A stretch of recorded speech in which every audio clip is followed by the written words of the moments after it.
In the ancient epochs of human civilization, before the written word, tales were passed down through oral tradition, sung and chanted in rhythmic patterns, the earliest forms of poetry. In the cradle of civilization, Mesopotamia, the Epic of Gilgamesh, an epic poem dating back to 2100 BC, chronicled the adventures of a legendary king, reflecting the fears, hopes, and values of its people. In ancient Greece, Homer's Iliad and Odyssey, penned around 800 BC, brought forth the birth of the heroic couplet, a rhyming pair of lines, establishing a standard for poetic form that lasted centuries.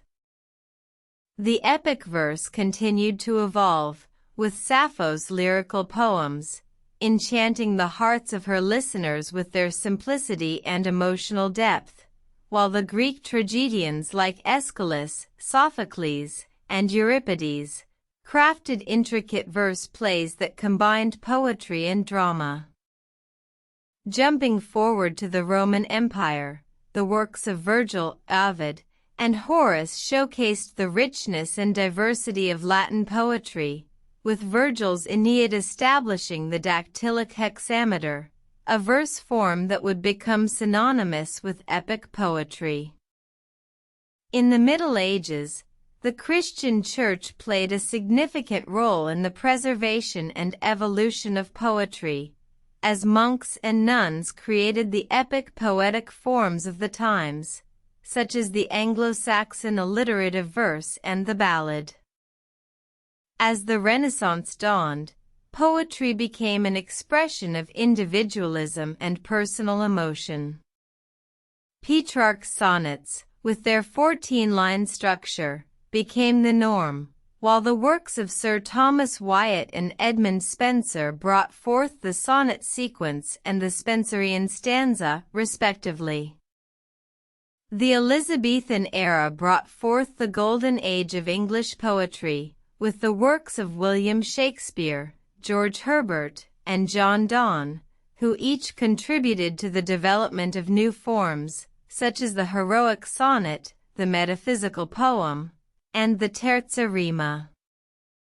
In the 18th century, the Romantic poets, such as William Wordsworth, Lord Byron, and Percy Bysshe Shelley, turned away from the rigid structures of the past, embracing a more natural, flowing verse that better expressed their emotional turmoil and love for the natural world. The 19th century saw the rise of the free verse, as poets like Walt Whitman and Emily Dickinson sought to break free from the constraints of traditional meter and rhyme, paving the way for the modernist poets of the early 20th century,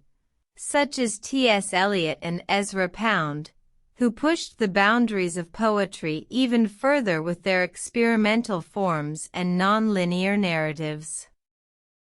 Today, poetry continues to evolve, with contemporary poets like Rupi Kaur, Warsan Shire, and Claudia Rankine using social media and unconventional forms to reach new audiences and challenge traditional notions of what poetry can be.